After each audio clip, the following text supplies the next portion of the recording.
আজকে রিভিউ করব বাংলা সাবজেক্টটা নিয়ে। এই সাবজেক্টটা নিয়ে অনেকের অনেক অভিযোগ আছে। এই সাবজেক্টে নিয়ে পড়াশোনা করলে নাকি তার চাকরি হয় না, এই সাবজেক্টটা নাকি অনেক কঠিন, এই সাবজেক্টের ভ্যালু নাকি বাংলাদেশে নেই। এই ধরনের নানান সমস্যা উপস্থাপন করে যারা নতুন এই সাবজেক্টে পড়াশোনা করতে চাচ্ছে তাদেরকে বিভ্রান্ত করে দেওয়া হচ্ছে। তো আজকে এই সাবজেক্টের সঠিক রিভিউটা আমি করে দেবো। এই সাবজেক্টের রিভিউটা দেখা শেষে আপনি নিজেই সিদ্ধান্ত নেবেন যে আপনি বাংলাতে পড়বেন নাকি পড়বেন না। তো চলুন প্রথম প্রশ্নটা সমাধান করে দিই। এই সাবজেক্টটা নাকি অনেক কঠিন। তো এই প্রসঙ্গে আমি বলবো, আপনি যদি ঠিকমতো পড়াশোনা না করেন তাহলে যে কোনো সাবজেক্টই আপনার ক্ষেত্রেই কঠিন হবে, আর যদি তাহলে যে কোনো সাবজেক্ট আপনার কাছে ইজি হয়ে যাবে। আমার ফ্রেন্ড সার্কেলের মধ্যে অনেকে যারা ইন্টারমিডিয়েট পড়াকালীন লাস্ট বেঞ্চের ছাত্র ছিল, তারা এখন বাংলাতে অনার্স করে ভালো সিজিপিএ তুলে ভালো ভালো প্রতিষ্ঠানে জব করছে। তো ওই লাস্ট বেঞ্চের ছাত্রগুলা যদি বাংলাতে পড়াশোনা করে ভালো মার্কস তুলতে পারে, তাহলে আপনি কেন পারবেন না? বাংলা সাবজেক্ট অনেক কঠিন এই ধরনের কথা যারা বলে তাদের কথা শোনার কোনো দরকার নাই। আপনি যদি ভালো করে পড়াশোনা করেন তাহলে বাংলা সাবজেক্টটা আপনার কাছে আর কঠিন থাকবে না, এটি হবে আপনার কাছে সবচাইতে সহজ সাবজেক্ট। এবার আসি মূলত বাংলাতে কি কি পড়ানো হয়। বাংলা বিভাগে সাধারণত বাংলা সাহিত্যের ইতিহাস, বিভিন্ন উপন্যাস, বড় বড় কবি ও সাহিত্যিকদের বিভিন্ন গদ্য ও বিখ্যাত কবিতাগুলো পড়ানো হয়।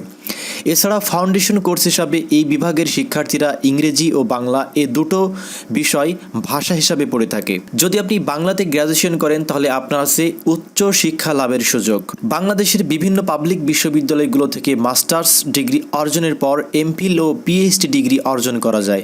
এছাড়াও ভারত সহ অন্যান্য কিছু দেশে এই বিষয়ের উপরে উচ্চশিক্ষা গ্রহণ করারও সুযোগ আছে। আরেকটি প্রশ্ন অনেকেই করে থাকেন যে ভাই, বাংলা নিয়ে পড়াশোনা শেষ করে নাকি চাকরি মেলে না। এই প্রসঙ্গে আমি ছোট্ট একটা উদাহরণ দিই, তাহলে আপনারা সহজে বুঝতে পারবেন। ধরুন একটি ডিপার্টমেন্ট থেকে, একটি বাংলা ডিপার্টমেন্ট থেকে 100 জন শিক্ষার্থী বাংলা সাহিত্যে গ্র্যাজুয়েশন কমপ্লিট করে বের হলো। তো এই বাংলা বিভাগের 100 জন শিক্ষার্থীর মধ্যে 90 জন শিক্ষার্থী চাকরি পেল এবং 10 জন শিক্ষার্থী বেকার অবস্থায় থেকে গেল। এখন আপনি যদি ওই 10 জনকে নিয়ে পুরো বাংলা ডিপার্টমেন্টটাকে বিচার করেন তাহলে এটি যুক্তিসঙ্গত হবে না। আশা করি বিষয়টা বুঝতে পেরেছেন। আর যে সকল প্রতিষ্ঠানে চাকরির জন্য বান্ডিল লেনদেন হয়ে থাকে বা মামা খালু চাচা ইত্যাদি না থাকলে পরে চাকরি হয় না, ওই সকল প্রতিষ্ঠানে আপনি বাংলাতে গ্র্যাজুয়েশন কমপ্লিট করেন, ইংলিশে করেন, আর যে কোনো ভালো সাবজেক্টে করেন না কেন, সেখানে মামা চাচা খালু বান্ডিল আপনাকে লাগবেই। তো এই বাংলা সাহিত্যে যদি আপনি গ্র্যাজুয়েশন কমপ্লিট করেন তাহলে আসে চাকরির সুবর্ণ সুযোগ। এই বিভাগ থেকে উত্তীর্ণ হবার পর শিক্ষার্থীরা সাধারণত বিসিএসের মাধ্যমে চাকরিতে যোগদান করে। এছাড়াও বিশ্ববিদ্যালয়, কলেজ, স্কুলের শিক্ষক হিসাবে বিভিন্ন প্রাইভেট ফার্ম, ব্যবসা বাণিজ্য ও ব্যাংকে চাকুরিকে পেশা হিসাবে গ্রহণ করতে পারেন। সুতরাং যদি এই সাবজেক্টটা নিয়ে আপনার পড়তে ভালো লাগে তাহলে অবশ্যই আপনি এই সাবজেক্টে গ্র্যাজুয়েশন কমপ্লিট করবেন। একটা বিষয় মনে রাখবেন, ক্যারিয়ারের ক্ষেত্রে আপনি কোন সাবজেক্টে লেখাপড়া করছেন, আপনার সিজিপিএ কেমন, আপনি কোন বিশ্ববিদ্যালয় থেকে পাশ করেছেন, এগুলি কখনোই আপনার ক্যারিয়ারে প্রতিবন্ধকতা সৃষ্টি করবে না।